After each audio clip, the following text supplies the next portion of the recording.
There we go. Okay, here we go. Boom. Start streaming. Here we go. All right. Okay. Sorry about that. It took so long. Jeez. Oh boy. Okay. We're here. We're live. I'm on this weird green screen that doesn't make any sense because I've been trying to get XSplit to work again. XSplit is it's kind of like OBS where it's paid. You have to pay for it where OBS is free. Um, and Hey everybody, thank you so much for.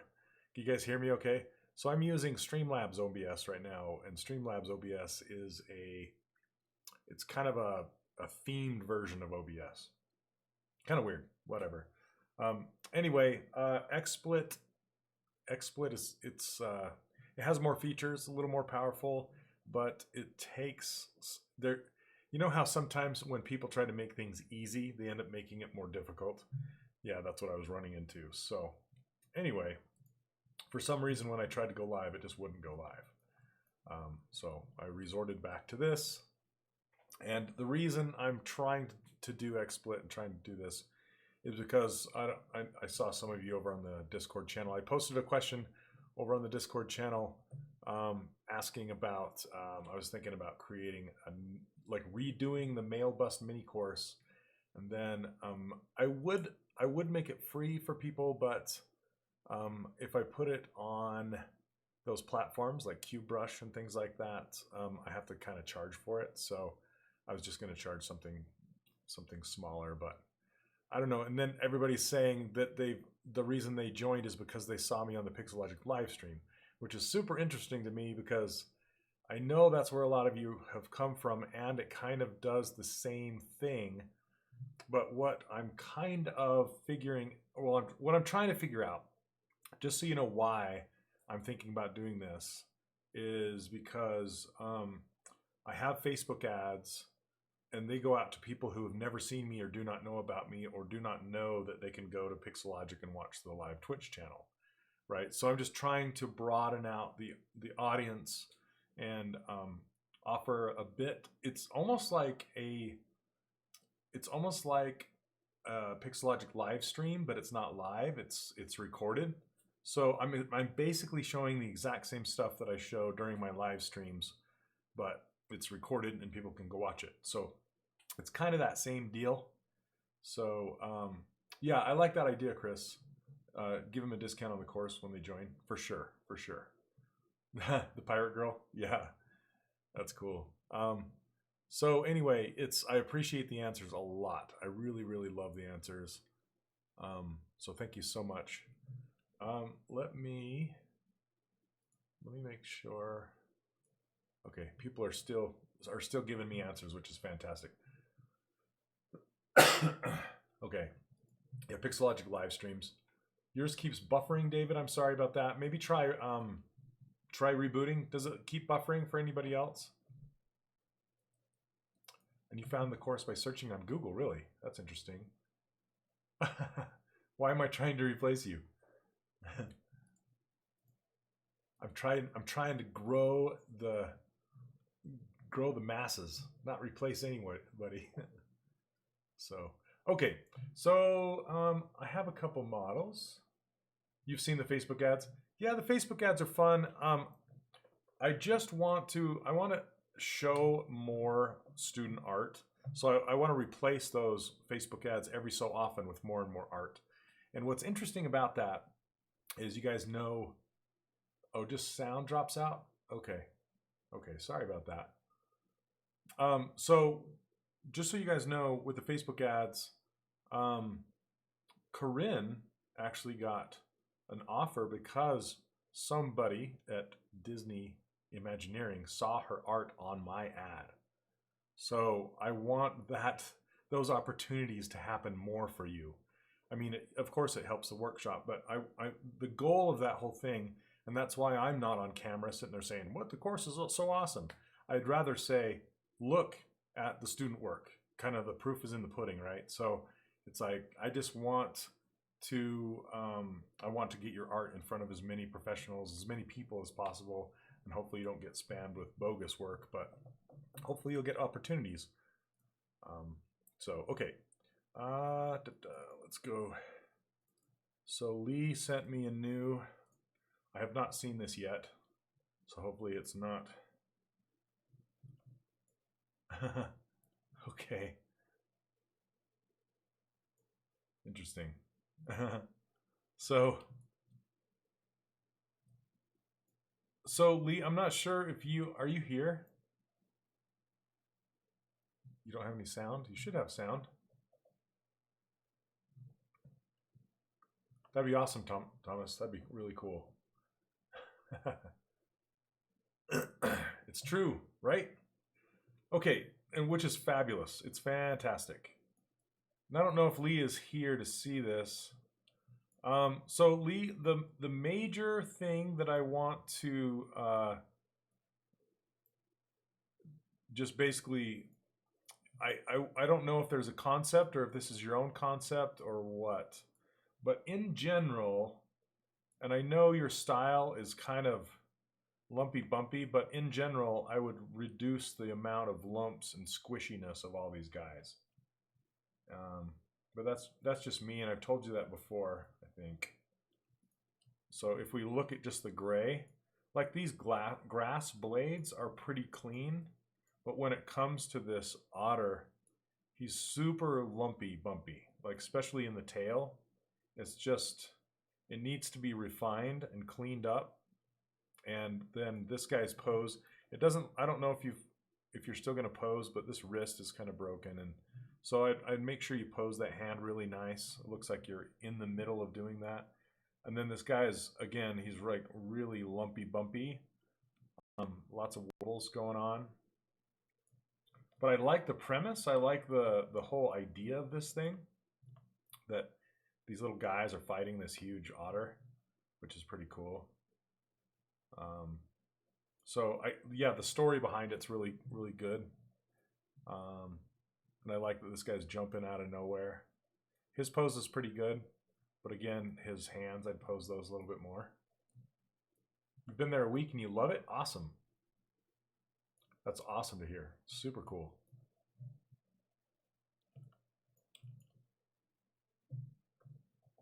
Okay. So, and to clean this up, I just want to look at my mail and see if anybody else has sent me anything.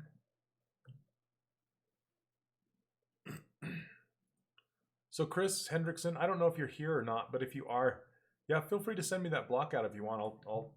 I'd happily take a look at it.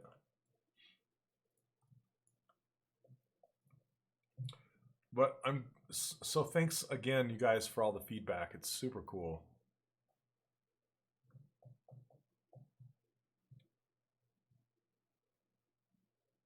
Yeah, I'm just reading it really fast. Okay. And also, just so you guys know, and I just saw Daniel, you showed up. Hi, Daniel, how's it going? So I've also switched to a new email provider because the email provider I was using was actually Kajabi's email provider, which is inside Kajabi is the company that hosts the course. And they also have an email, it's called an autoresponder. That just means when somebody sends you an email, it auto responds back to them, or you can send out a broadcast to all the students or all the people on my list, or you know, what have you. So the reason I wanted to change is because which is ironic, but the emails were going to people's junk mail, and they were being flagged as spam and as phishing and all sorts of stuff. So that's one reason. The second reason is there's not as many options inside the Kajabi email. Like it doesn't give you as many utilities and tools and things to use. Whereas ConvertKit is what I started with. That's what I'm using now. That's what I started with, and I really loved it, but it's expensive. So that's why I'm like, hey, I don't have to pay for that anymore. I'm going to move over to Kajabi. And then I used that for a while, which was nice, but it's super limited in options. So, and the deliverabilities were dropping substantially, so I decided to come back. But now, since I came back, I forgot to revalidate my email as not a spam thing. So now it's revalidated. hopefully today when I sent this out, you guys got it. I assume so since you're here, that you did get that email. So that's cool. Okay, so let's see. Steven, yeah, for sure. Yeah, send me an FBX. I can open it up in here. I know, I'm fishing. I'm fishing, yo. And I had a throat cold I got from the ZBrush Summit. I hardly ever get colds, you know, going to those expos because I have kids. I live in an a petri dish essentially, so I rarely get sicknesses. But yeah, I caught one when I went to the ZBrush Summit, and so I have this really hacky cough. So excuse me if I end up in a coughing fit. So you don't have a model to show, but I got questions about UVs. Sure, Jim. Push them. I'll gladly answer. Yeah, Steven, go ahead and send that FBX. Just got in from work and will rewatch afterwards to catch up. Hey, what's up, Matt? Gmail said your email was spam and did not allow me to click the link. So for Mark, are you talking about this one that I just barely sent? Still said it was spam. It said it takes about a week or two to get into their system and be verified. So hopefully it'll work itself out. You can hear me on your phone, Larnell, but you were having yeah, it's Z cold. Don't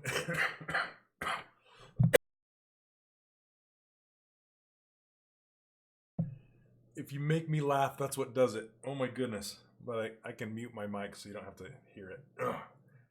Oh goodness. Okay, so you got it fine on your Gmail. Okay.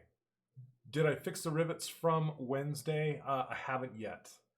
I'm still, yeah. I will before this coming Wednesday. Okay, not this one, the other one. Okay. Yeah, making me laugh will send me into a coughing rage. Yeah, don't make me laugh. Okay, so let's see. Let me just go look. All right. While we're waiting, I'm just going to show you how I would fix this otter's tail, just so you can see how to get rid of the warbles. Yep. Okay. So first of all, Lee, I don't know that you're here. Okay, I just got your email, Steven.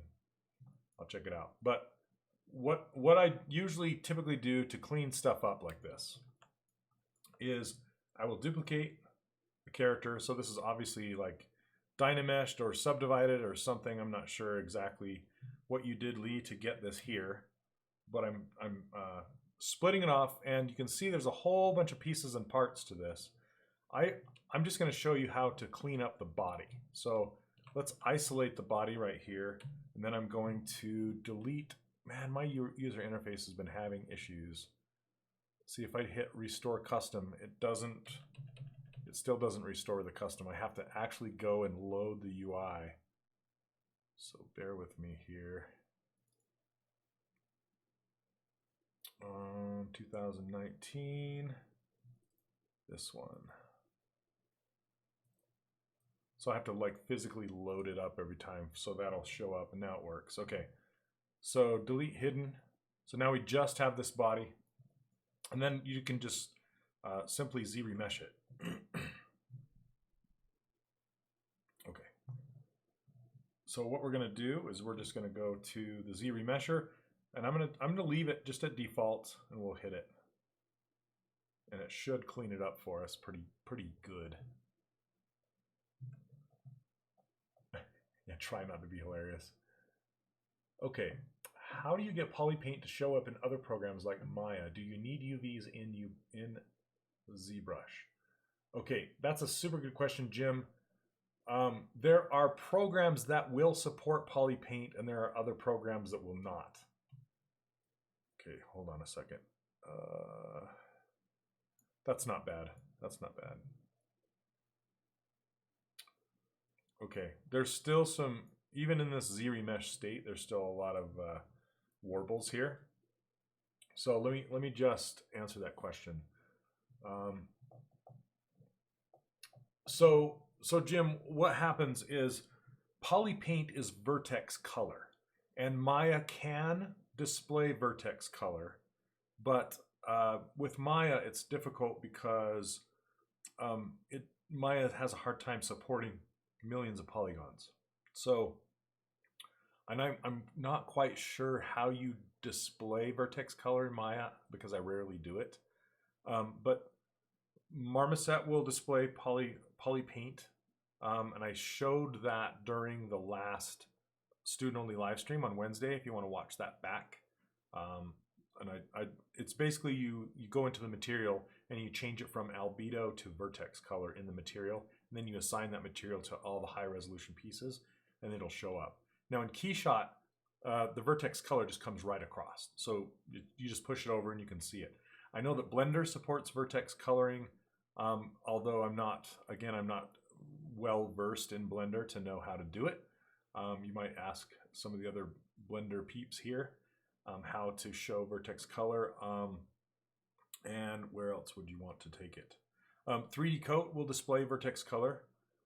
So what's interesting about that is the Ofer at Pixelogic, the guy who essentially programmed ZBrush, he rewrote the OBS, gosh, I have that in my head, OBJ, so object. He rewrote the object file format to include polypaint information, which is crazy to me because OBJ is like, it's been around forever, and all an OBJ is a whole list of like a point cloud, and it gives 3 numbers per vertice for an OBJ, and it basically rebuilds the mesh inside the thing. So, oh goodness, stop it.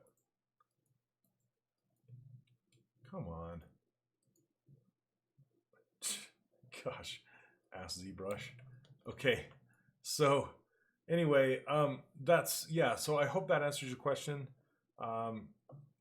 Those programs will do it, but within Maya, it's usually better to have UVs, have textures, and apply them in Maya and check them out in there. Okay, but Marmoset will support both textures and vertex color. Blender will do the same, and 3D Coat will do the same. So, okay. Let's see. Right, Thomas, that's correct. Okay. Sorry I won't be able to take part in the live stream. We're having internet problems. Sorry, David. I did have a question for Shane. Hopefully you can watch this back, David, and get the answer here. Can you answer in the chat and in video in case I don't see the chat? I can watch later. I drew a picture that I think is pretty good. I want to create it in 3D and animate it. Okay. Marmoset Toolbag 3 is amazing at that. Actually, it displays the big HD model easily. It does. In Blender, you need to play with the materials to show the paint. Okay. So that's kind of what Maya does too. You just kind of have to. I can't recall how to do it, but that's essentially how you show them inside of Maya. Okay, so once we have this in Z-remeshed mode, essentially all we have to do is smooth it down. So I'm going to turn my smooth down. I'm holding shift right now, turning it down to like a 7, and then just smoothing out the warbles. So it's funny, when I was at the ZBrush Summit, Damien from XM whatever Studios, the Lion King, it wasn't recorded, but when he was doing his presentation, he's talking about smoothing, and he starts to hold smooth like this, and then he lets go and shows everybody his hand. He's like, see, I'm still smoothing, and I'm not using my left hand to hold down shift. And that is essentially the alternate smooth method, which will relax the polygons across the surface. And you can see how this is getting, just smoothing it out already. And then if you go to move, and then basically you're just looking for a flow along the edge, like this. And then this can, the tail right here can still have some kind of a whip to it, but you just don't want to have all those warbles. Okay, like just spend the time to clean it up, because it's very, very rare that a company or a job will want a character that's so lumpy. And then just make sure all of your fingers have the same volume. Like see how thick the thumb is. And the fingers are kind of different lengths. So you want them to kind of match real proportional lengths. And then, you know, get rid of the volume on the thumb to match the fingers. And then just kind of smooth it out like that. And then you can turn on dynamic subdivision, and then you'll see it cleaner. See, it's just, see that tail is just much cleaner. So that's how I would essentially clean that up, Lee, is just go through and Z-remesh it and then do something like that. Hope that helps. I would do that through every piece that has warbles. I would do it with your male, the two guys jumping off, everything. Just clean it up like that. Okay.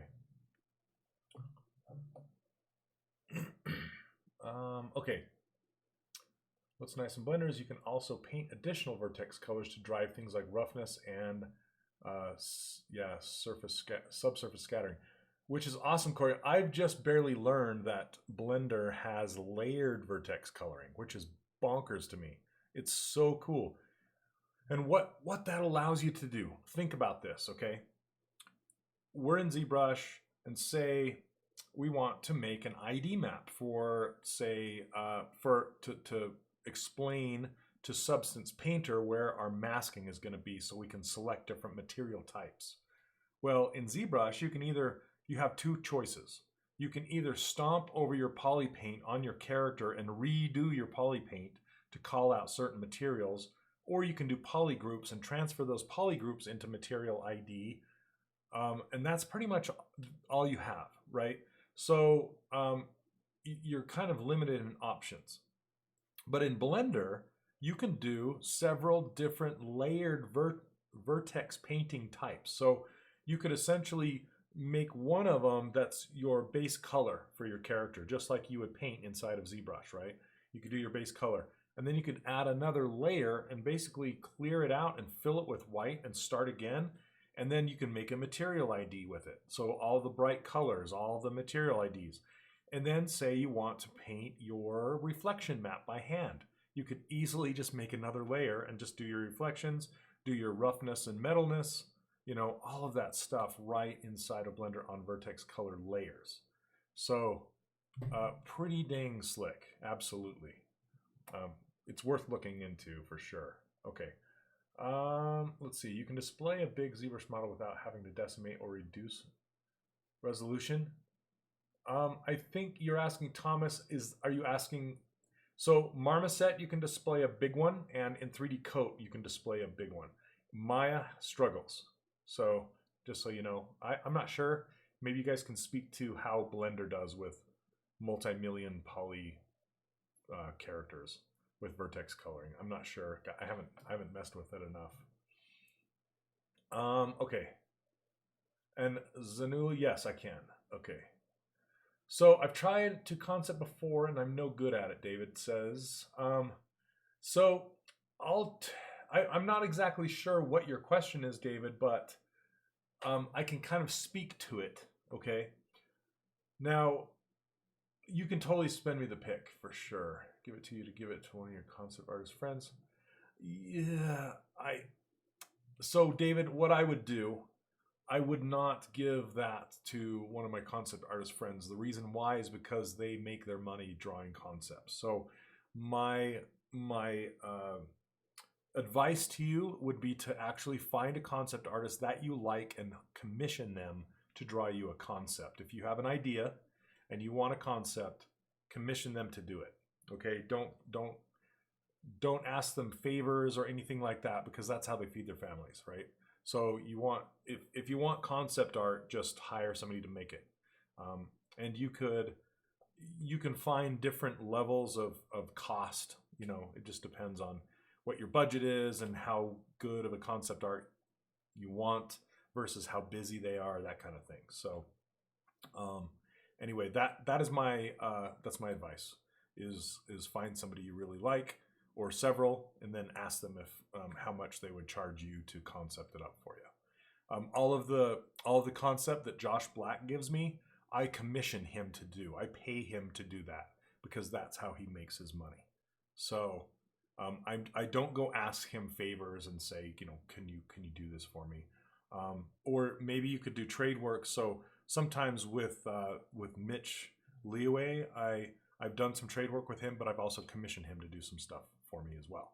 So it just depends on your, where you're at with that person and what your relationship is with that person. So yeah, so hopefully that helps. And I don't pretend to be a concept artist either, not even at all.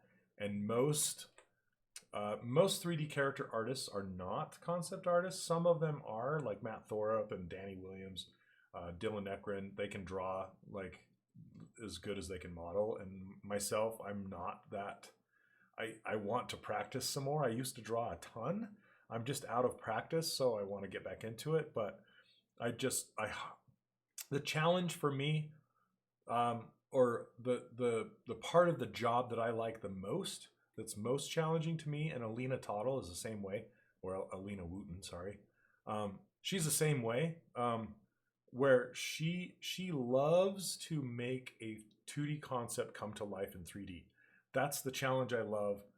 So I don't ever like try and concept something myself. Now, if I do have an idea, I will go to a concept artist like my friend Jason Kim. For the ZBrush Summit Sculpt Off, I had an idea and I went and asked him if he would concept it up and paid him for it. And so yeah, that's what you do. Hope that answers your question. Okay, you put a 9 million poly model in. Where'd you put that, Tomas? I want to call you Tomas because I know 2 people named Thomas from France, and that's how you say it. So when I see Thomas, but I have a friend named Thomas too, so I don't know how you pronounce your name correctly, but please let me know. Okay, so I love the alternate smooth because it helps me get rid of pinching in my model. Sorry, I'm trying to catch up with chat here. Yes, exactly. It helps with pinching for sure. Blender's gotten pretty slick. Then bake the UVs.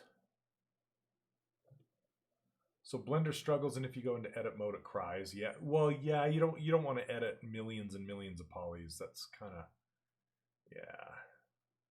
That's where ZBrush shines. Let's see. Yeah, Pablo DeBarro, I think is his name, and he's kicking butt with the Blender sculpting tools.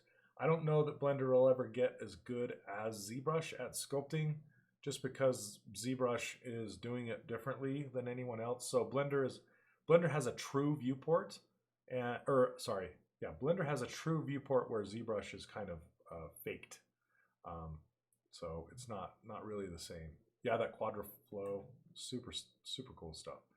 But so that being said, what you could do in Blender is you basically you can work around the shortcomings, specifically in stylized characters, because you don't need all that detail. Tomasz in my country. Oh, cool. Okay, but it's one of those names that have the exact equivalent in other countries. Yeah, Tomasz. Got it. Okay, interesting.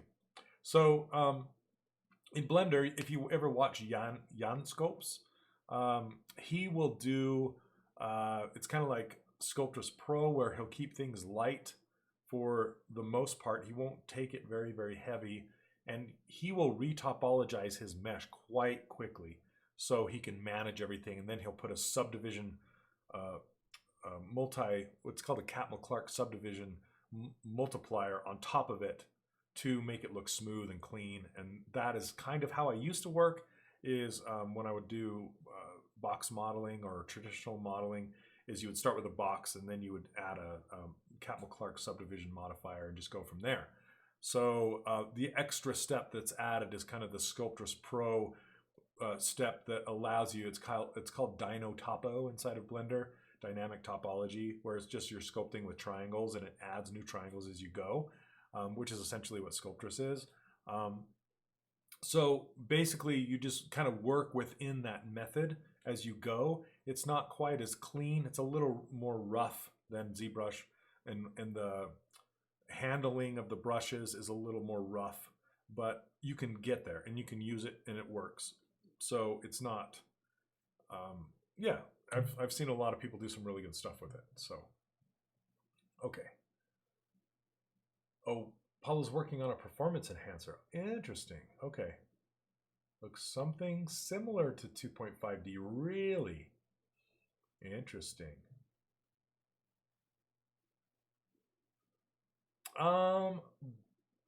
Brendan, I'm not sure what Jan Scopes uses. I'm not. He might. I don't know. I didn't know there were two. I thought there were just one. Subdivision surface. I'm not sure on that one. Okay. Sorry, I missed a question.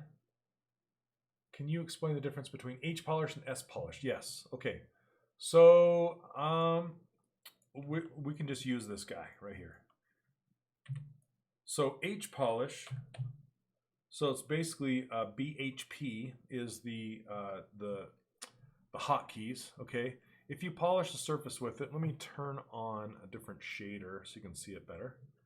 Okay. So if you just start polishing, what you'll notice is as you're polishing, it will go concave. Okay, so as I push harder and harder, it'll actually make a hole. Okay, it just keeps pushing. It doesn't stop. It just keeps going. Okay, so that's H polish. And I like H polish if I want to push something very quickly. And Trim Dynamic is like H polish, but it's even faster. Okay, but it doesn't quite push into the surface as much as H polish does. Okay, but it does go quicker. It's just a lot faster. Okay, and then S polish is, I think it's actually, yeah, this S polish is a lot slower. It's basically a slower version of H polish, but it will still push in. It will still go concave.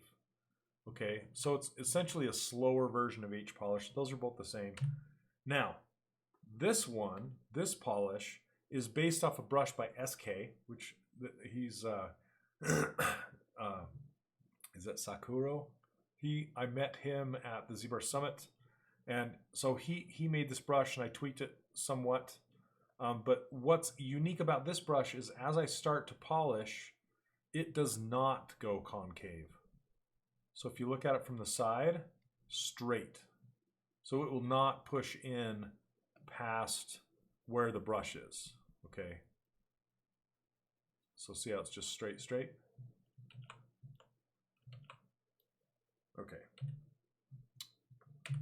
So what he's saying, the subdivision, let's see, blah, blah, blah.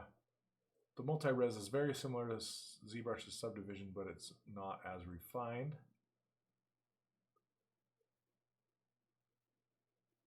Multi-res for sculpt, subdivision doesn't work with sculpt. Okay. The multi-res is very similar to ZBrush subdivision. The subdivision surface modifier in Blender is like dynamic subdivisions in ZBrush. Okay. Oh, so you're still just editing on the lowest resolution? That makes sense. Okay. So essentially it sounds like one is a preview and one is actual subdivision levels that you can sculpt on a higher resolution. Is that correct? Okay. So hopefully, Zanulu, does that answer your question? It has no sculpting layers. Okay. All right, let's open yours, Stephen. Let's grab a new scene. Just double click the ruler again, and we're going to use the FBX import export. Let's go over and grab your elf.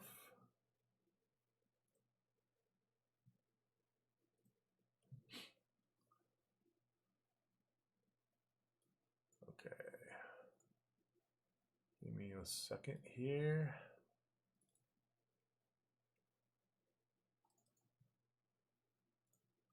Okay. Now, if I go import, I can go get it right here. And then it just takes a second to import this. Error. Okay, looks like there's an error on one piece. one camera imported. So FBX will import cameras. Turn off solo. I'm going to see which part did not come in. Okay. Turn off perspective.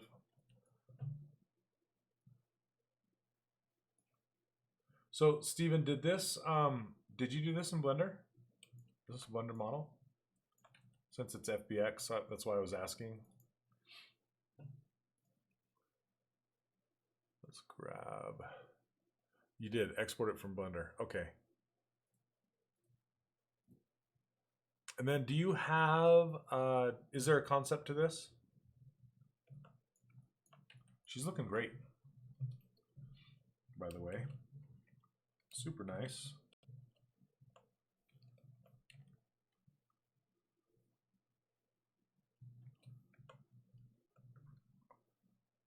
You can work with shape keys if you need some similar to layers. Okay. You can't scope modify in the lowest levels, only the highest, right? Pure Blender. Okay, sweet. Yeah, it's looking good. Very good. So I just want to check out, yeah, see it's looking nice. Very smooth.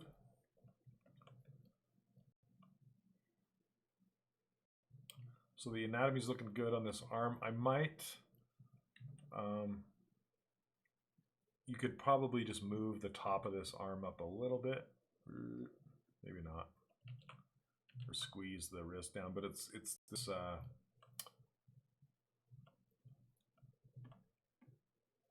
yeah, it's cloth, so you don't want to do too much to it.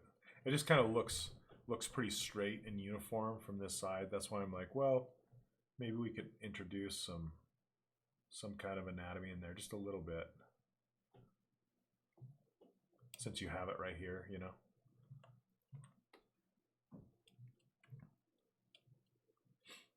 Super nice. Those hands are great. The feet.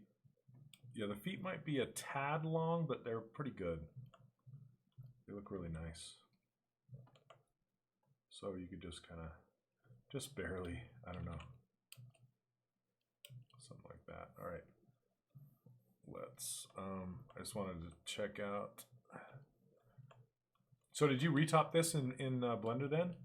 Because the retop's looking good. It's pretty dense though. It's quite dense. So let's see if I could do something here. If I do reconstruct subdiv, maybe you had it not so dense. Nope. So I'm unable to do that. So this is, looks like this is your density. Goodness. Sorry, 1 second.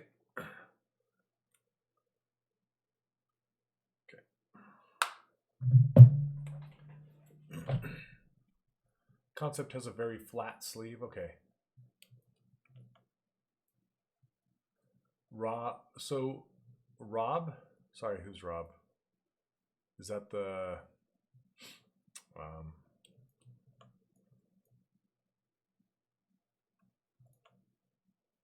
me just look at this. Oh yeah. So okay. So let's check out with the anatomy here. There's just a couple things I would do. Very, very straight.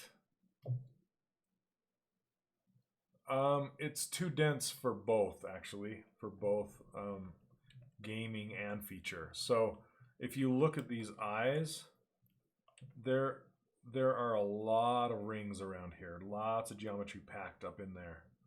And same with the lips, a whole bunch of geometry to define those areas. So you don't need that much geometry, and around the edges of these ears. I'm trying to get an interview with Sergi Kabaler from Disney Feature. Let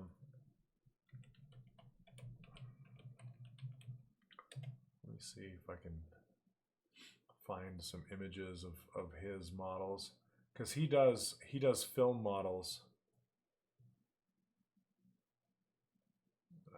He has some good examples of some because his are really low, and then they get subdivided at render time. So it's kind of hard to see this one. Open link, new window.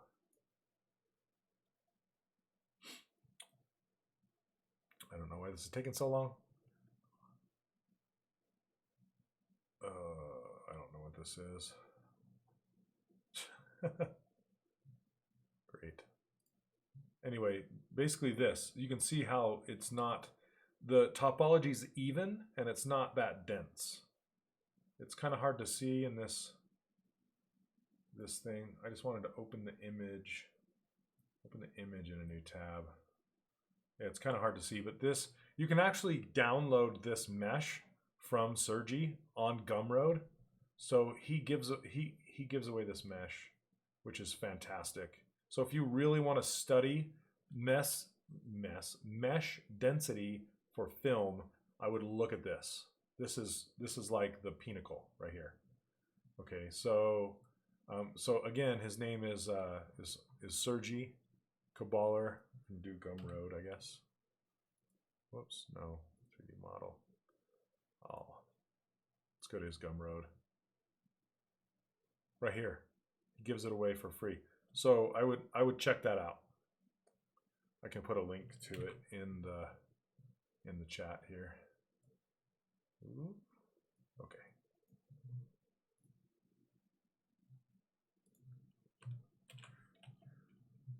There you go. Hey, what's up? Catalyst, how's it going? Okay. Oh, Rob. Oh, Rob. Okay, on Discord. Got you. Yes, he's right. He's right. So some straights and curves. Basically, let's hide these arms for a second. Because I think what Rob is getting at is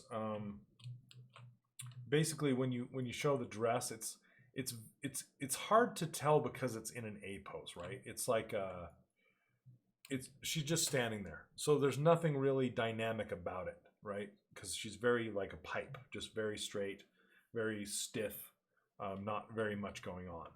But what you could do is just, and I'll show you how to do it, is just push these forms. See how straight and kind of, I don't want to say plain, but kind of plain she is, okay? So if you wanted to push some of the anatomy and give her some more interest, basically what you would do is you can just kind of push this forward a bit, push this forward a bit, and then there's a bony landmark, her hips right here. Here, let's go select lasso. So she's got a bony landmark right here. So, and you can make it, basically shape the hip shapes like this, and then comes out to the leg, something like that. Not that exaggerated, but I'll kind of show you. If you pull this in, pull this out, see that automatically it just kind of, you can kind of see her hips there. And then from this, I mean, I know it's getting a little beyond stylized. You can tone that down a little bit. But then from this 3/4 view, the rump actually gets pushed in a little bit right here. So you can push that in just a little bit. And there's the top of the hips on the back side of that hip cage, whatever you want, the pelvis box right there. Okay, so these are just some things you can do. And then you'll want to make the peak, the apex of this big curve right here. The apex is directly across from the crotch. So you can add a little bit of curvature to her by pulling that out, just barely. Just so, and that's another bony landmark right here before it kicks down. And then you'll want to make sure that this curve is nice and curved before it kicks into the knee. So we can just kind of come in here and just curve it out. And then on the inside, this whole leg is kind of shaped like this. Okay, that's kind of the shape you're looking for in a way. And on the inside, you can use inflate to kind of give it that curvature right here. And then it comes down That kind of goes out right there. And then this side comes in before the knee. See that? All of a sudden it's a little more curvy and more interest. And the curves and straights that Rob was talking about, actually on the back of the leg, I like to push it out a little bit right here. So it's not perfectly straight. It just kind of comes out and then goes in a little bit like that. And then the knee is kind of straight on the back. And then the calf kicks out. You can kick it out a little bit more. And you can actually, this is another straight right here, but you can bring the knee and hang it over that lower leg a little bit. Just a little bit to give it some interest as well. Like that. And then from the front, you can kind of push things a little bit. You can curve the shin and the leg a little bit. So the outsides are almost the same curves on both sides. It's symmetrical curves, and that's what you want to avoid. On the inside of the lower leg, you want the apex to be up here, right here, or even right here. I'll show you that. And then on the outside, it's kind of a long sweeping curve that the apex is a little lower. Okay, so we can go long sweeping curve on the outside like this. And then on the inside, you can actually like bring this curve that's happening on the knee, bring it down and peak it about right here, and then sweep it down. And then you can actually bend the shin a little bit like this. Just a little, I drew it exaggerated, but you can make it so it's not straight from the knee to the ankle. You can just kind of push it a little bit out like that, and it'll just give it some interest. Does that make sense? So that's kind of what I think Rob's getting at, is just adding a little bit more interest to it. And so here's the straight on the back, here's the straight on the front, curve, curve. And then with the body, it's kind of two pieces. It goes the rib cage and all the upper body kind of comes down and pinches right here where the waist is. And what you can do with that is you can almost get this pinch brush and just run it right there where the hips end and the upper body begins, like that. And that's where that hourglass look comes from. Okay, I'm way behind on comments now. Let's see.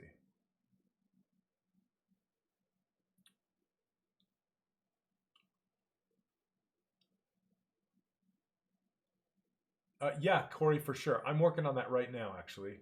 And if you want to, I haven't announced it yet, but I've uploaded my my character blockouts, which have all these things in there. And I've uploaded them, and you can find them on the site right now. So if you go to 3D Character Workshop, check into your library right here. I don't know why this is off-centered all of a sudden. Okay, what is going on? Come on. Okay, my library. Why is this off-centered? Okay, so if you go in the Character Workshop, there we go. And if you go into Getting Started right here and go to Your Links and Downloads, I'll give you a link here in a second. Right here is the male and female base meshes. You can go grab those and study them. Okay, so I'll give you a link to this page. You can go grab them right now.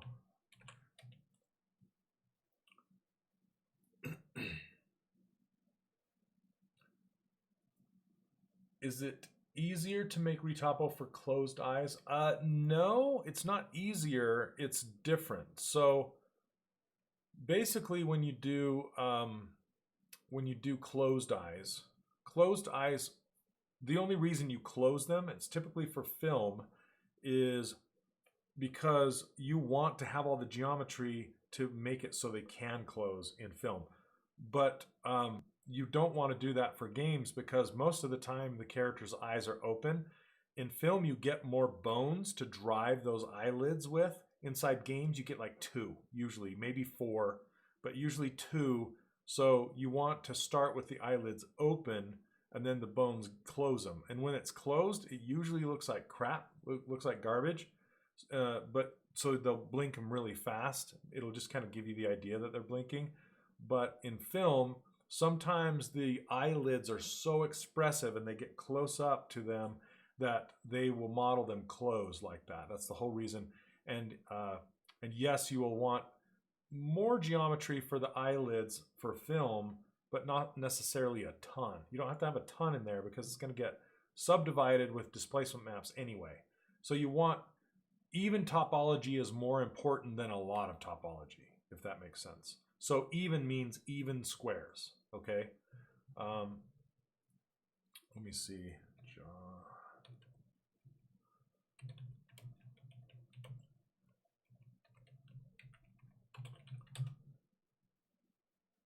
Let me see if I can find Jonathan Payne's.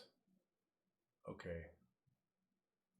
He's done some Ratatouille model, or not Ratatouille, Incredibles. Incredibles 1. He worked on Incredibles 1 and these Ratatouille models.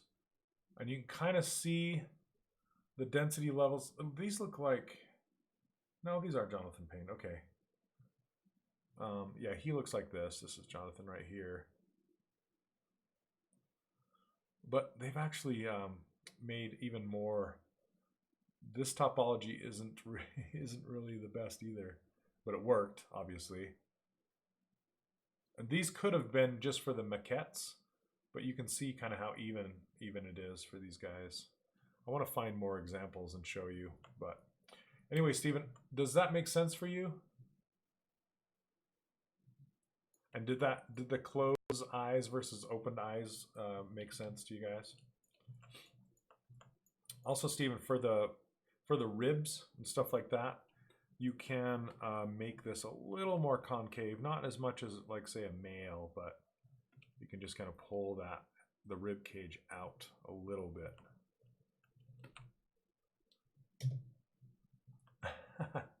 You're gonna make me laugh, Brennan. Then I'll go into a coughing rage. Okay, and for the arms kind of mimic the lower legs, the lower arms, and you have it already there. Meaning the apex of this muscle right here is good. And then on the outside, it's a long sweeping curve, which you have, and that's good. And you have the nice deltoid, the nice bicep, and so the upper arms are looking pretty nice. It's from this side, you might want to punch it out like this and like this, a little bit more, not too much, because it's female, so something like that.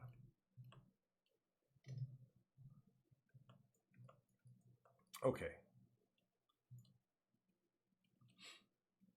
Yeah, you can still close them, and just get rid of some of the rings, just a few, not too many, but I would get rid of some of the rings on her face, like these eyes, just like maybe 3 of them in here, and then maybe just a few of them in here, and you probably don't want this little peak right here unless it's defining something in the geometry. But as far as like the pole being right here and the poles being right here, that's good. Yeah, that's good. Yeah, she's way appealing. So good job with that. And in Blender too. It's awesome. And then with the dress on, you just kind of mimic what's going on underneath a little bit. That's all. Her breasts do seem a little high. Maybe not. Just slightly. They just seem slightly high. And then the eyes, what you can do with these eyes is you can turn them slightly outwards. So, because right now they're feeling a bit cross-eyed almost. So what you can do, and it looks like they're not perfectly spherical. You'd probably want to have them perfectly spherical, because think about when she's looking left and right. If the spheres are squashed like this, what's going to happen is the side of the sphere is going to start popping out the side of the head when her eyes turn. Here, I'll show you what I mean right now.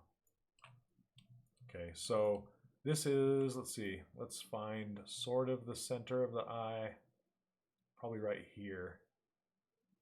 Okay, that's about as close as I can get. Then, so say she's going to look to the left and to the right. See that? It starts to make a big old gap behind her eye right there on the side. So you want to make sure they have some depth. No, I'm not insulting it. I'm just saying it's more of a challenge sometimes to make sculpted characters in Blender than it is in ZBrush. Like there's just a bit more of a challenge there because you don't have the density that you can get inside of ZBrush and some of the what am I trying to say? Just the way ZBrush displays millions of polys, you know what I'm saying? So, but that being said, there's tools in Blender that you don't even have in ZBrush at all, which is like the rendering and the UVs and the retop and all that kind of stuff. So, yeah, I'm learning it myself. I'm not knocking it. Okay, so let's basically what I was saying with these eyes is to make her look like she's looking forward. Just turn them a little bit like that. Just out, just slightly. And she'll look like she's looking straight instead of cross-eyed. Does that make sense? Her eyes appear to be non-spherical in concept. I likely have to rig underneath a lattice to form. Yeah, you could, but I think you could get away with them being spherical. So if her eyes were spheres, here, let me undo the turn and let's make them spherical in the first place.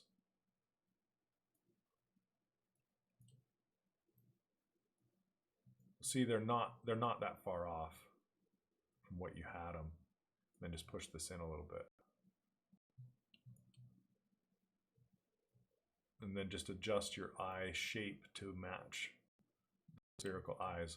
That way, when they turn inside the head, you're not going to get the big gaps and stuff.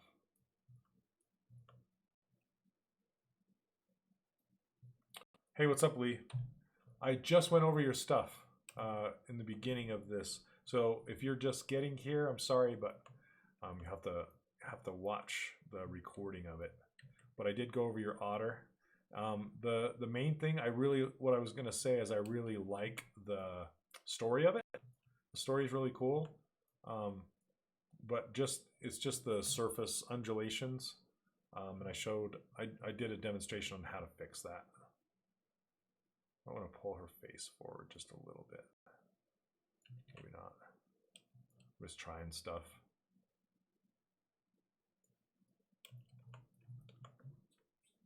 Let's see.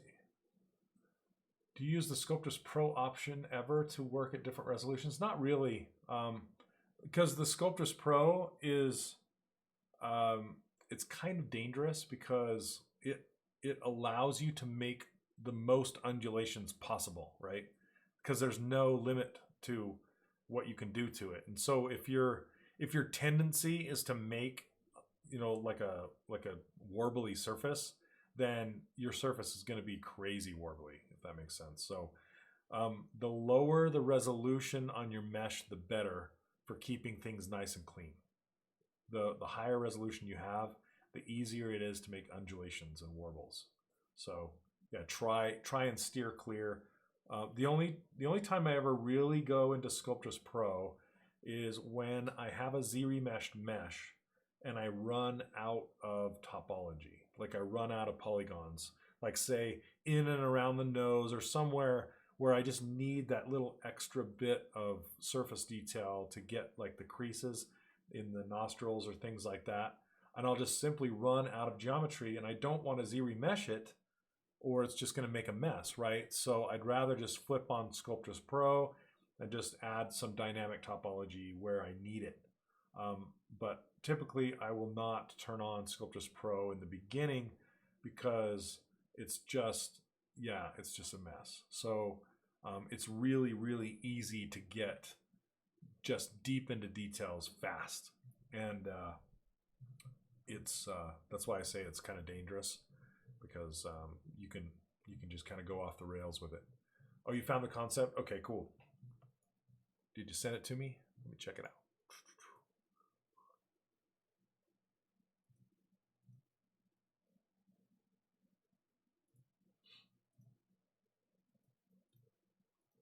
Okay. But yeah, anyway, Steven, this is, yeah, it's super nice model. I love the braid. Really nice. The hair is cool. On the hair, I would be careful of kind of these very even pieces. They're all kind of the same, and they're all kind of parallel, and they all taper kind of the same. So in the end, I would look for variety. Just try and add some kind of even asymmetry. Like maybe take one piece and hold on a second. Get my little sketchy sketcher out. There's a new one in Windows, a new sketcher, which I haven't figured out the full capabilities of yet. But basically, if you take a hair from here and then you kind of bring it across like this or something, you know, just something to break up that evenness that's happening here, right? You just want to kind of, or maybe you could do some like wispy little hairs across the top, just to kind of break up this surface. Like maybe you have a little hair that kind of comes across and goes like this, you know, that just kind of breaks up these bigger shapes, and maybe another one right here, you know, just something to give it some more interest, I guess. The easiest way to build braids is inside of ZBrush. So Steven did this in Blender. I don't know how Steven did this, but it's probably well, I'll let you say. But inside of ZBrush, you use an insert multi-mesh, and there's you can either build one yourself by making just a section of the braids, like just like 4 of these little nubs right here, and then you make it so it repeats along a curve. That's essentially an insert multi-mesh curve brush. That's how we did the braids for like Rapunzel and things like that. Brad built his own braid brush. Or you can just go to the ZBrush insert multi-mesh repository. Let's see. And just like if you just type ZBrush braid brush, there's a whole bunch that people have already made. Just go grab one and use it. So yeah, you can find them really easy. And then it looks like Joseph even made a how can I create an IMM curve braid brush, so you can watch that video. It's pretty easy to do. It's an array modifier set to follow a curve. Oh, Yan has a tutorial on it. Okay, cool. Oh, you don't know if you'll use hair particles? Okay. Yeah, 3D pixel art. So hopefully that helps. That's what I would do. Usually I just go get an insert multi-mesh braid brush, and then you can adjust here. Let's grab a braid, well, an insert multi-mesh that's kind of like it. Let's see what this one gives us. Okay, this one's a coil. So if I click on this one, oh, these are a bunch of coils. Whoa. Okay, that's not a good example. Maybe this one. There we go. Okay, so here's an insert multi-mesh of like a belt that's interlocking. So I just wanted to show you how to see how this braid goes from thick to thin down here. You can adjust that in your stroke settings underneath the curve functions. Let's see, curve modifiers, curve fall off right here. You can see this curve fall off. So if you, I think if I adjust that a little bit, it goes from thick to thin, maybe not. you might not be taking that into consideration. Some brushes do, some brushes don't. It just depends. So if I do this straight, what happens? Yeah, it's not taken into effect. Some brushes do, some brushes don't. There's see this bike chain. Look at this.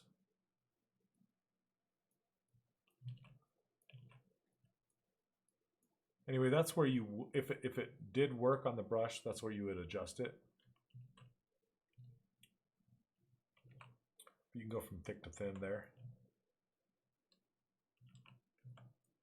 I think the sleeves of her dress fit too tight, makes it seem elastic. Yeah, that's true. You could probably loosen these up a little bit. It just depends on how the concept is, I think. Yeah, you could totally, yeah, it would totally work for a rope belt. Yep.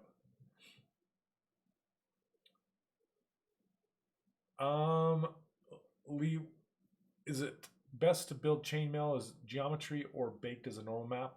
The answer is yes to both of those. So essentially with Sirloin, I built the geometry and I'm baking it as a normal map. So, but when we get into Substance Painter, hopefully soon,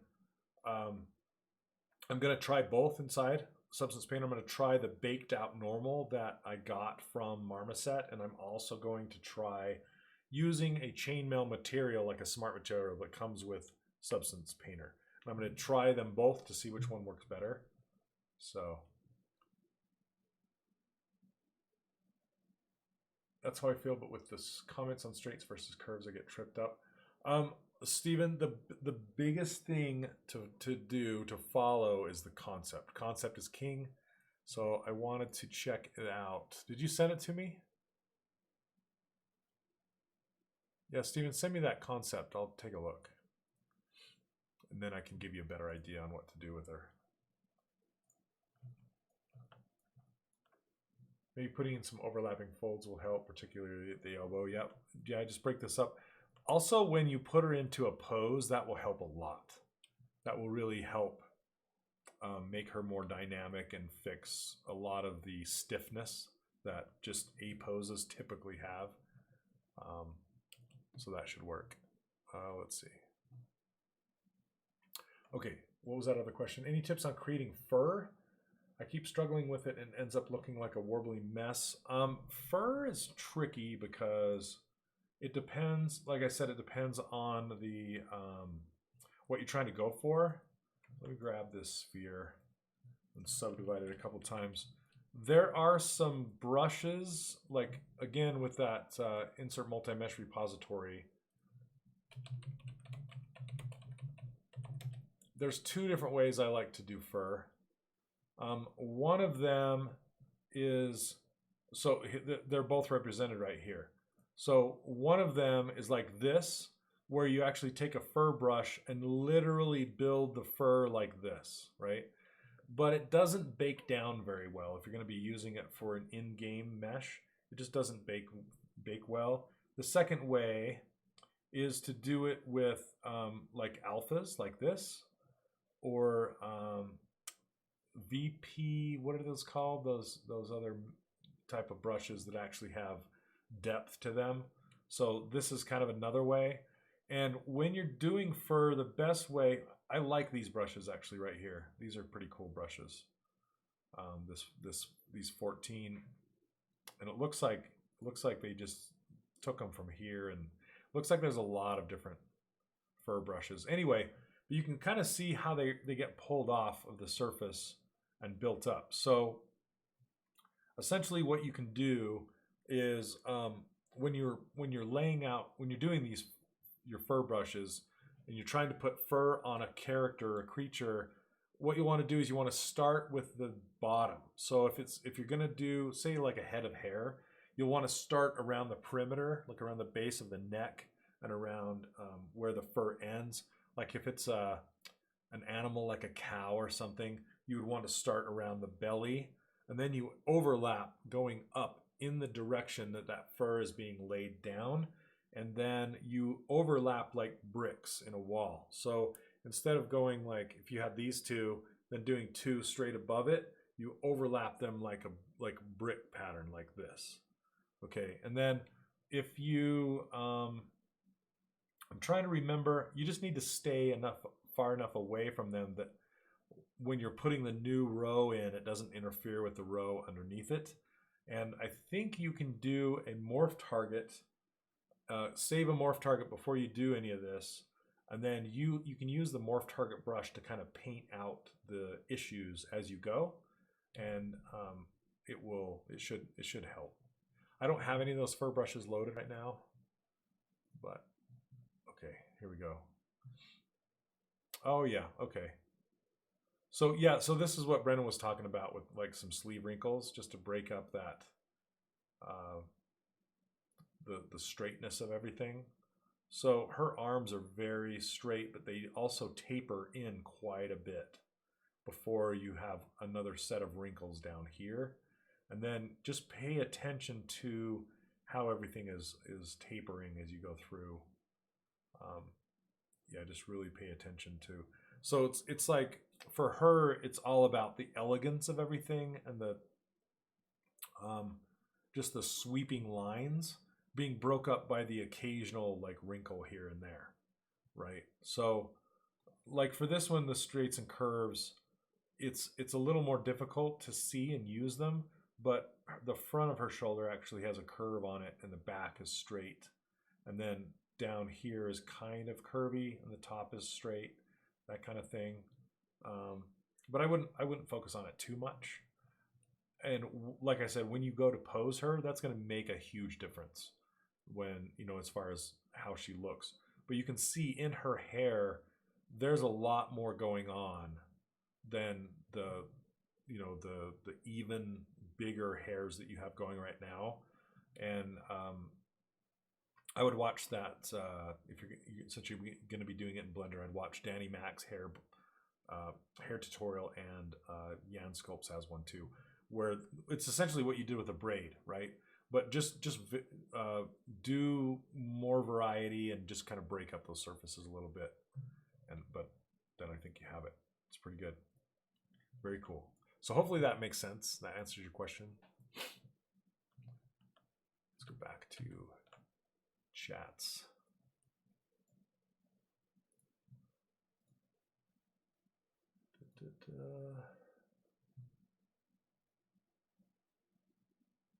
BDM, thanks Edwin. BDM, try a load of fur techniques and you'll find out which one or combination of techniques is right for you. Yep, for sure. I remember Dylan using a green mask to match shapes. Yeah, there's some. Bad King has a bunch. XMD has a bunch. Yeah, you can just do a search for ZBrush fur and you'll find a billion of them. Yeah. The tip about laying them from the lowest to the highest really works, helps a lot.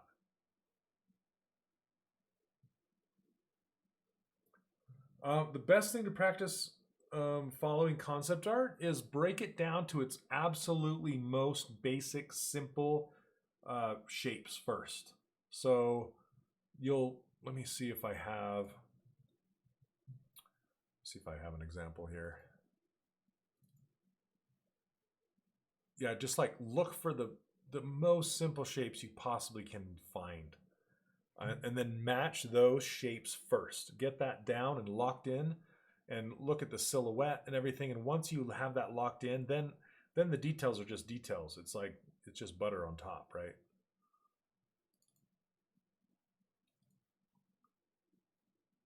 Let's see.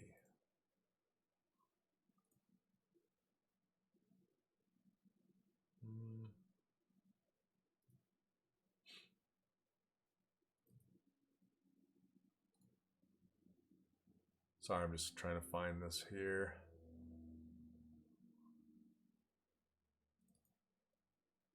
Yeah, I can't find. I'll have to find them later.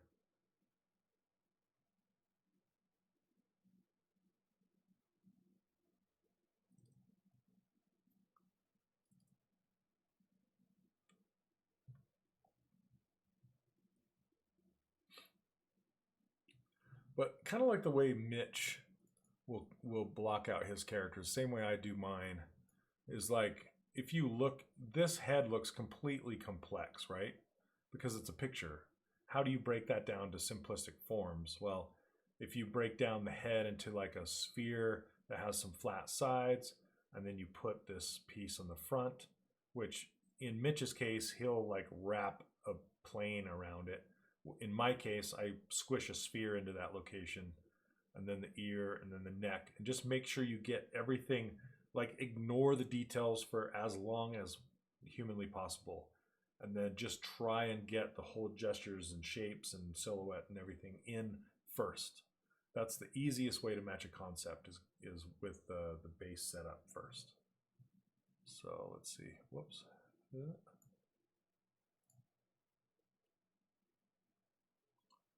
Here's another one that's pretty good of Mitch's.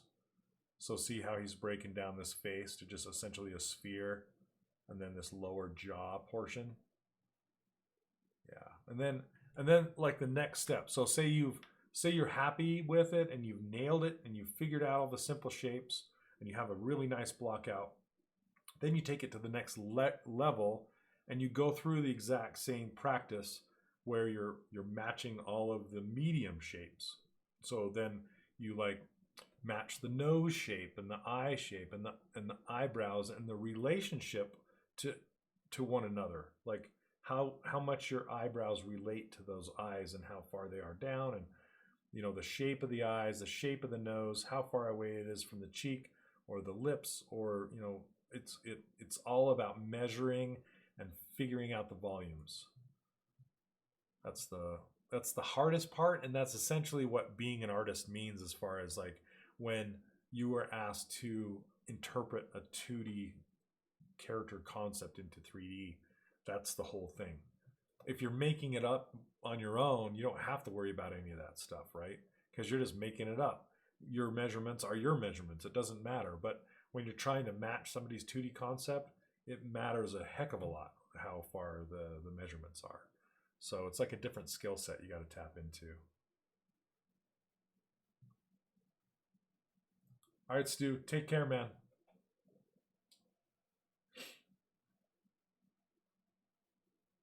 Okay. Do you have any other questions for me or something you want me to demo?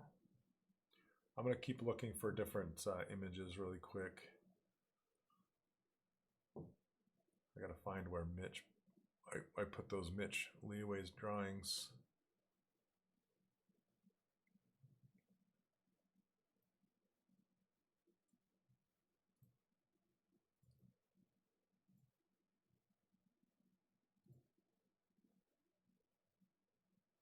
Share with.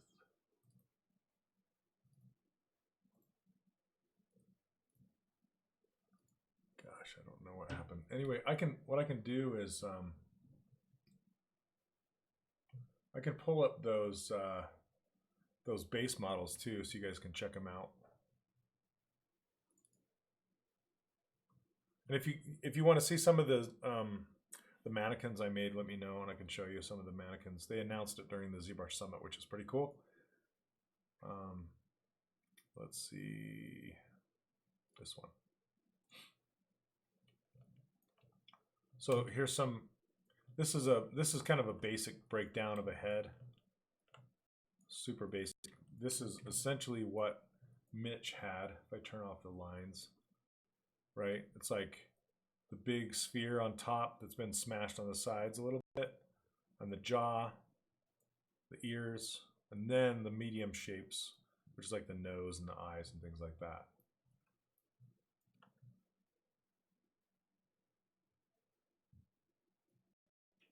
Yeah, Steven, no worries. Oh, let me show you this one before you, let's see.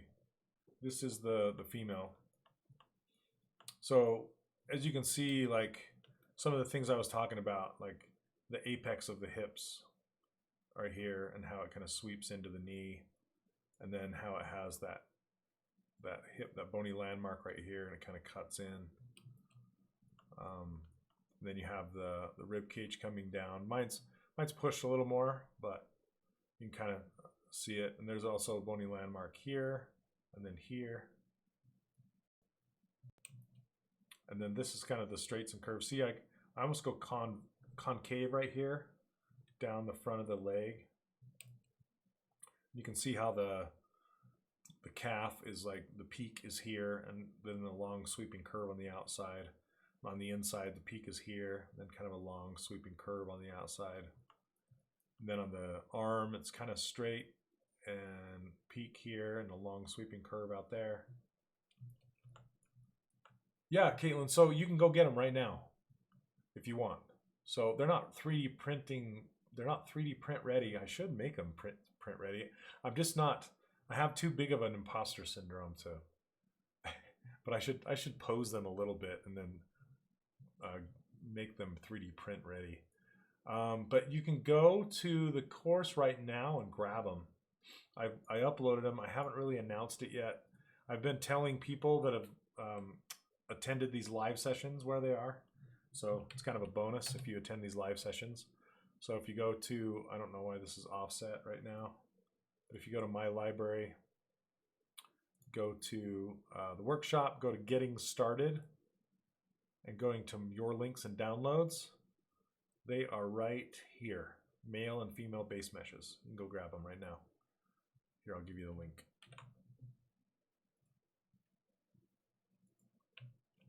There you go. What do you usually do when the concept artist squashes and fudges the 2D art just to make it work? Do you ever find the 2D art is wrong and works in 2D? Absolutely, all the time, Lee. So that's where your experience as a 3D modeler comes in. At that point, what you have to do is you have to make the character feel like the 2D concept, even if it's being cheated and it's like, you know, the 2D concept is cheated and broken. You just have to find the feel of it and make it work in 3D. You can see the secret teeth and tongue.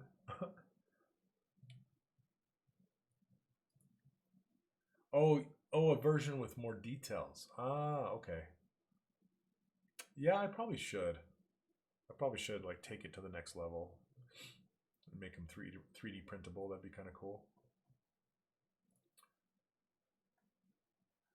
Scott, I'm not sure. I don't. Is it fine for you when you go to the site? Does it look normal? I don't know why it's all offset and weird.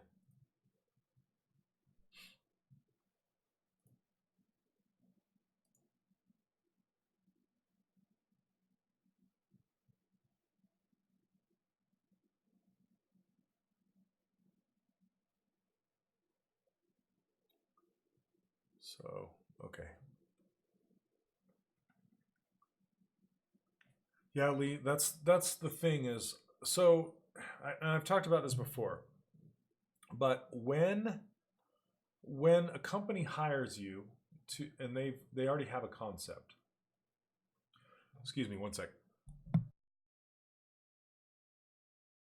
Okay. When a company hires you, and they already have a concept, and that concept is greenlit and approved by the studio. They've hired a concept artist, and they said, this is the character we want, this is the character we expect, and we want to hire you to go make this character and make it game ready, film ready, printable ready, whatever it is that they want. They are going to expect that character or as close to that character as possible. That's why they've agreed to it, because they like it. So they're going to give it to you, and you're going to take it and make it into 3D. Okay, so that being said, you can't really go off the rails and take it in your own direction and say, I didn't agree with this concept. I'm gonna put my own spin on it, and this is what you get. That's gonna make the company or the person who hired you just go, why did you do this? Why did you go off the rails? This is approved. This is what I want. Why are you going over here? That's not what they're paying you to do. They're paying you to bring this into 3D. So the closer you can nail that concept, the better. Now, if the concept isn't 3D ready, if it's not, you know, like a super solid 3D concept, then you have to get as close to that concept as humanly possible as far as the look and feel of it. Then if you can't quite get as close as you need to, like something is just not working, or maybe there's something on the concept that you can't see physically because of the orientation of the model, that's when you go and say, You either talk to the people who hired you, or you talk, if you have access to them, you talk to the concept artist and you say, look, I tried to make this work, but it's not quite working. Let's work together to make it work, right? And that's when you're on a team, and that's when you work together to make this character be what it needs to be. Now, sometimes, that being said, sometimes what will happen is you'll model the character, you'll get it to what you think is super close, and then you'll show it to either the company who hired you, or the art director, or the concept artist. They'll see it and they'll go, okay, I can see where you're going with this. Now that they can see it in 3D, they may have new opinions that have formed, and that's when your character will start to evolve. And that's what happened at Disney Interactive with my friend John Diesta, who was the art director. He would go, all right, I can see what you're doing, but let's now push this further, and we'll go down this path. Even though it wasn't what I originally drew, we're going to take it and together make it better. And that's super long. Yeah, you can ask the 2D artist to help, but if you're not paying that 2D artist, like if you go on the internet and you just find somebody's concept and you're modeling that thing, it's, if they offer up help, great, but since you're not paying them, then it's hard to ask for their help, if that makes sense, because they're busy, they have their own stuff going on, so you can't really, lean on them for help in a portfolio regard, like, if that makes sense. So, but in the studio, if you're working alongside the art director, you're working alongside the concept artist, I mean, that by all means, that's part of the job. That's what you're supposed to be doing, right? So, okay. Oh, you notice that I'm logged in as admin. Okay. Looks normal? All right. So go stylize maquette. I might do that, Caitlin. That's a good idea. That's a good idea. Okay, let's see.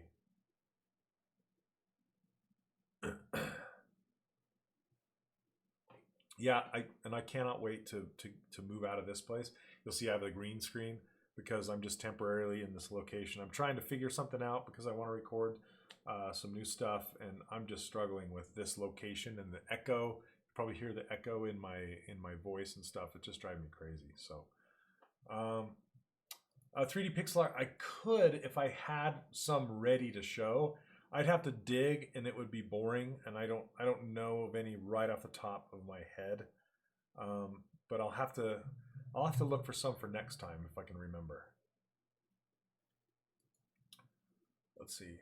Sometimes they'll make you follow the concept. Sometimes they'll ask you to follow the actual character if it's based on TV or film, like you're working with at the moment.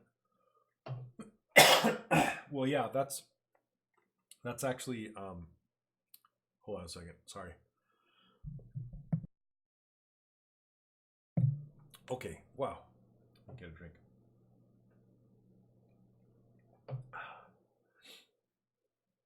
So GDC had lately a great panel on YouTube about portfolios. Oh yeah, Steven Silver is hard. He's a hard one to model because all of his characters are broken. Same with Scruffy Shenanigans. If you look up the concept artist name is Scruffy Shenanigans, there's a lot of 3D artists that have modeled his stuff, and they've done a really good job. So that's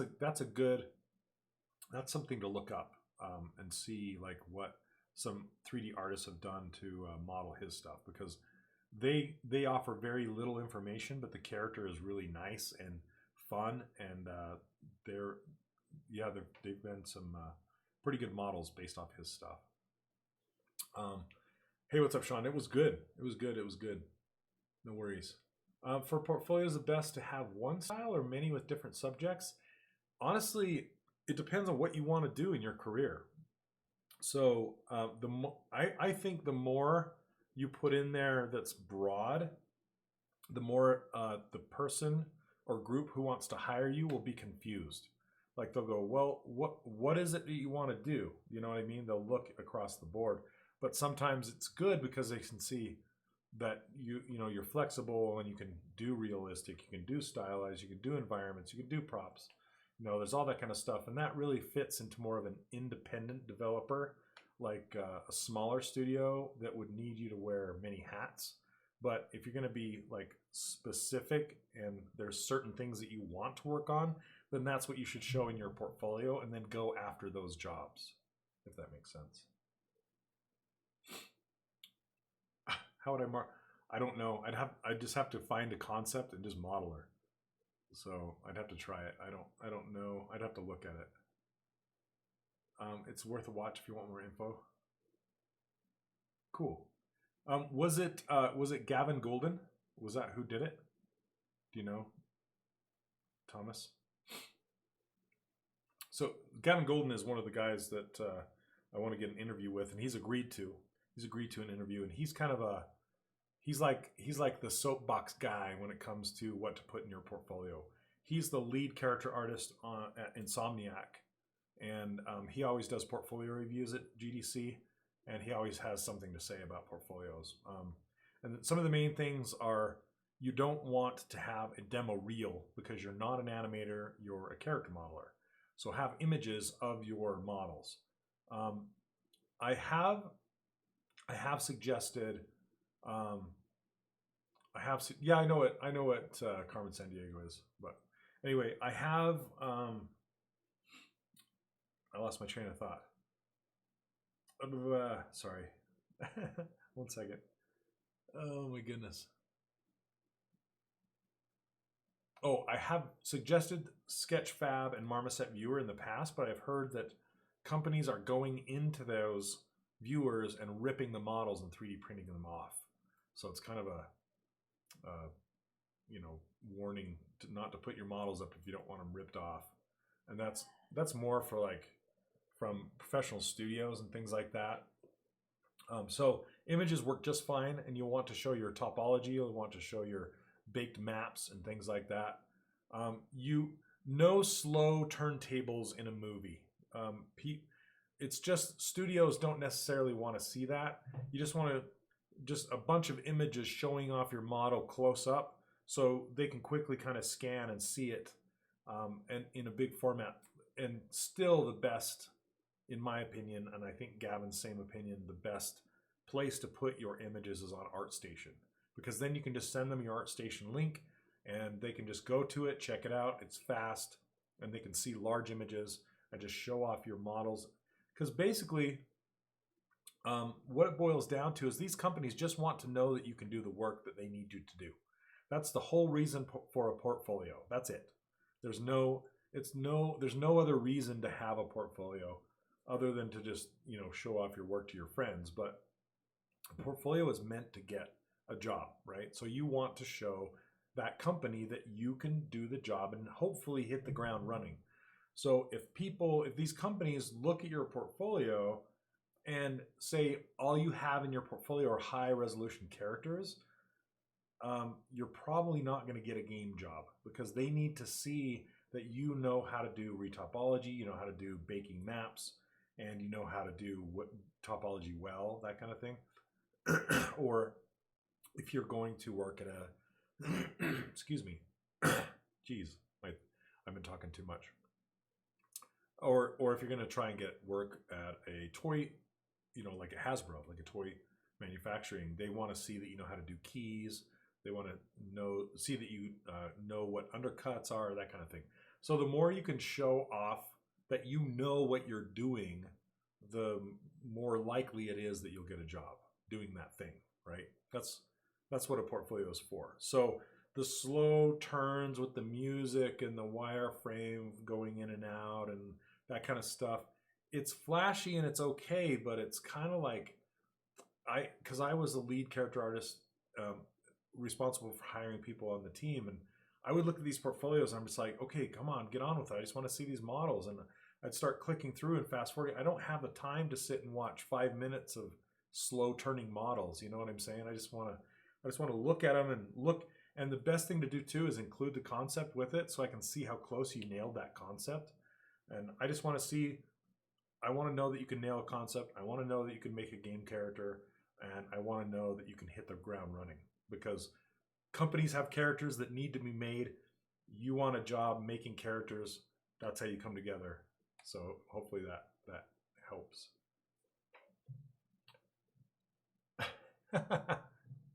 Oh, don't make me laugh, Caitlin. I want to look at this.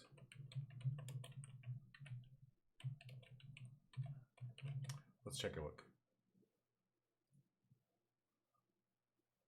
So essentially, this is just a cartoon rendered female.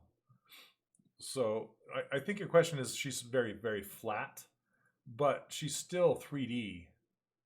Like when she turns her head, it's just a cartoon rendered model. So you would just model it like a normal model, but then you would just render it flat with, and you could play with the cartoon renders inside of ZBrush to get to that spot. But you just model her normally. Yeah, but it looks like she's animated in 2D. But you could totally do a 3D version of her, get away with it. Because there are a lot like if you look at that Love Sex Robots, I think it's called on Netflix. There are some really, really good. I said sex. Love Death Robots. Same thing. I'm just kidding. Love Death Robots, not Love Sex Robots. Jeez, that's another. That's on another channel. Anyway, there's a 2D one in there where they do a lot of toon rendering. Can't remember which one it was, but anyway, I would watch that. It's super, super cool, super cool. But yeah, the hair would be super complicated, but you can. It's just still it's a cartoon render, but hair is just a matter of taking the time to do it, right? If you want a background crowd or cast of generic bad guys, would you start with a base model and scale and shape a bunch, or model each from scratch? So basically, well, it depends. Jim. Yeah. So basically, yes, Lord Humongous, it's awesome. And I love the farm one. There's a really cool farm one where they get invaded by aliens. That's probably my favorite. My second favorite is just like a girl who witnesses a crime. That one is so good, and that's the cartoon rendered one I was talking about. But they're both really, really good. But I was going to say the hair is it's just a matter of how much time you have to put into it, and then just working out all those strands and things like that. So background characters, that's what I was thinking about. Okay, background characters. I've done a bunch of background characters for that Jabberwocky game, and I essentially block them out just like this. I just block them out in different shapes and sizes for different varieties. And yeah, you can easily start with one character and then just start kind of pushing it into different shapes and different forms. I had a whole character lineup that were like athletic females, like heavier females, skinnier females, and then do the same for males. And I also helped with the crowd for HBO boxing. That one was like old school modeling. This was before ZBrush, and you just kind of plow through it and model it. It doesn't take as much time because you're not going as detailed with them, but they still need to be kind of generic. Also, it's that whole mantra of work smarter, not harder, and it depends on if it's for something for a game or something like that. You can always look on like TurboSquid. There are people who have already modeled crowds, and you can just pay for them and download them and use them in your scene. If it's something like that. So it just depends on, like, again, if you have the budget for that, what's worth more, time or money, kind of a thing. There's been times when I'm just like, I just need this thing and I don't want to spend the time to model it. I just need to spend the time to edit it to work for what I need it for. I'll go on TurboSquid and I'll buy a prop or something and then just edit it to be what I need it to be, because time is money, right? So sometimes it's worth more to me to just go buy the thing that somebody else has modeled and just make it work. And that includes crowds. If you don't have the time to model a giant crowd, but you have some extra money, just go buy I know it sounds funny, but just go buy a crowd of generic people. They have low resolution people. I just stick them back there and blur them out, you know, a little bit. And there you go. You know, you don't have to spend all that time. So it just depends. How do they build transformers and make them function with thousands of components? I don't know, Lee. I've never done it before myself. So the closest thing we have ever come to that is Hulkbuster, the Hulkbuster model. Let me see if I can open it. Let me see.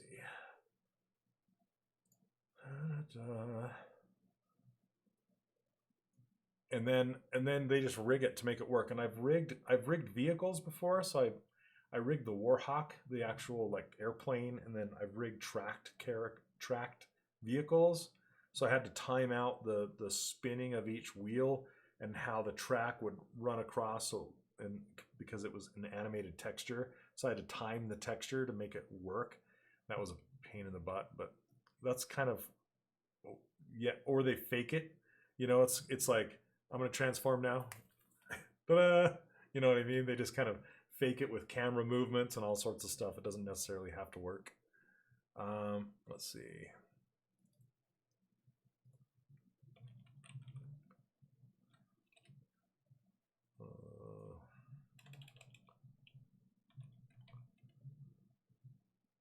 Hulkbuster. Let's see. I'm just going to show you in the T-pose.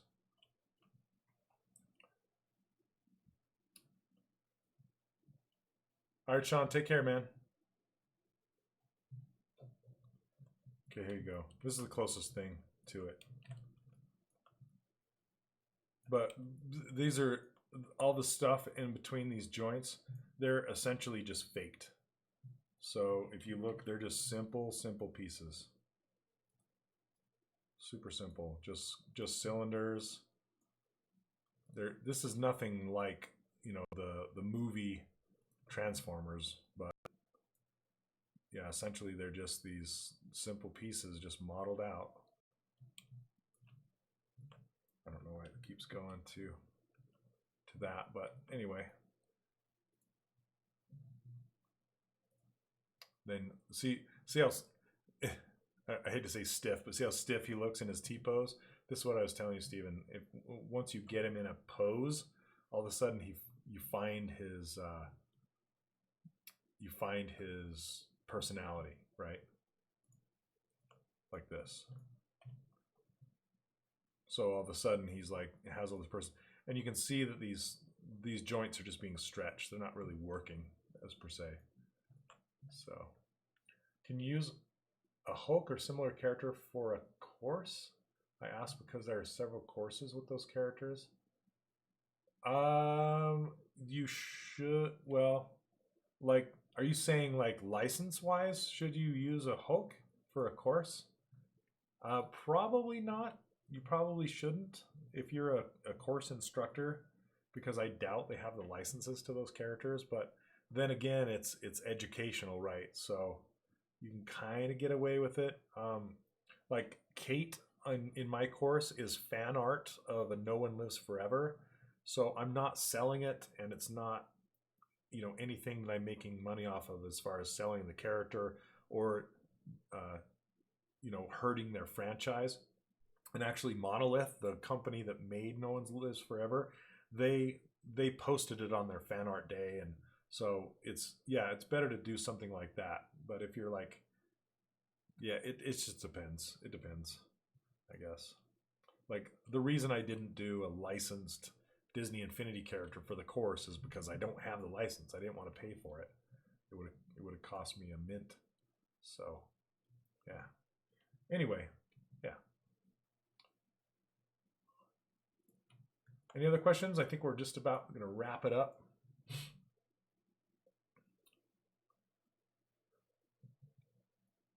But again, if you want to check out these characters, I've uploaded them up there. You could go check them out in the main course under Getting Started and My Downloads.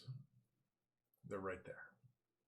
And then if you're not on Discord yet, there's a link to the Discord channel on the right-hand side of the community. You can check that out. if you want to, get faster help, there's chat happening in there almost all day, all hours of the day. So if you, and it's just an awesome community in there. So thank you, Sean, for running that. Our good friend Sean is running it in there. So yeah, just check it out. And there's a Halloween challenge thread in there. If you want to participate in the Halloween challenge, you can see what everybody else is doing in there and in the community, both places. So you're welcome to go check that out. And welcome all new students. I have a handful of new students. I gave away 3 seats of the course at the ZBrush Summit, which is pretty cool. So welcome you new people to the course. So anyway, yep, thanks for hanging out with me today. And we will see you next week. I will be streaming live on Pixelogic on Monday. So that'll be fun. I'll be talking about the ZBrush Summit on Monday when I stream. So that should be fun. And yep, and hopefully I get over this sickness and over this hacky cold. It's no fun. So, all right, guys. Oh, the live survey, it's coming soon. I'm almost done. So I'll be doing that very, very soon. Yeah, go ahead, Ikaruga. Ask away. I'll give you a couple more minutes. What do you have?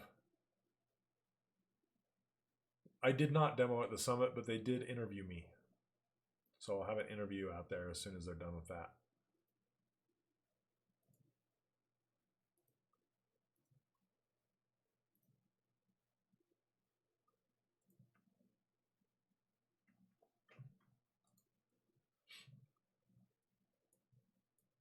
Thank you, 3D Pixel Art. Appreciate it. I'll try. I've been taking a bunch of meds, so hopefully I'll get better soon.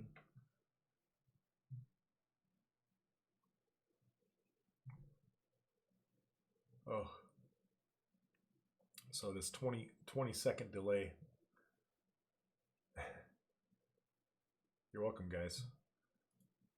Sorry, I'm just waiting for Ikaruga's question.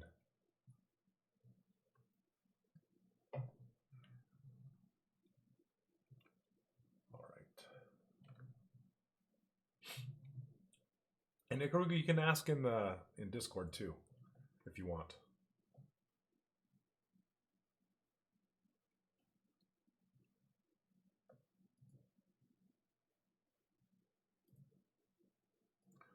About the judging, since newbies like me don't really hold a candle for the more experienced students, are we still all judged in the same group? Unfortunately, yes, but you will still get feedback. You will still get, your work seen. The whole thing is you're on a journey, right? It's like you're learning how to play a musical instrument. When you first start out, you're just going to be learning chords and scales and little songs like Twinkle Twinkle Little Star or whatever. And then you'll build up and learn more and more and more, right? And then until you're good, until you're good enough to compete, essentially. And that's the goal, is to get good enough to compete, good enough to, get a job. And everybody's on their own path. You're not necessarily competing. I mean, in this challenge, yes, you were competing with other people, but you're on your own path and you're kind of competing with yourself in a way. So the real goal of this challenge is to get you to sculpt something. That's it. That's the number one thing. It's just to get you to practice, get you working, get you to see what other students can do, and get inspired and get better every single time. Just get better, get better. So the challenge, the student challenge, there is like a winner or whatever, but that's not really what this is all about. What this is all about is just getting you to actually do something and get better yourself on your own path, and get your work seen from professionals and get some feedback from pros as well. So that's what this is all about. Yeah. Hey, what's up, Pedro? You just got here when we're just finishing up. Right, Thomas. Yep. All right, guys. You're welcome, Brendan. So, all right, take care, everybody. And we will see you in Pixelogic live stream on Monday, Or if not, I'll see you on Wednesday, hopefully. All right. So thank you and take care. And I can't wait to see what you guys make for that challenge. All right. We'll see you. Cheers.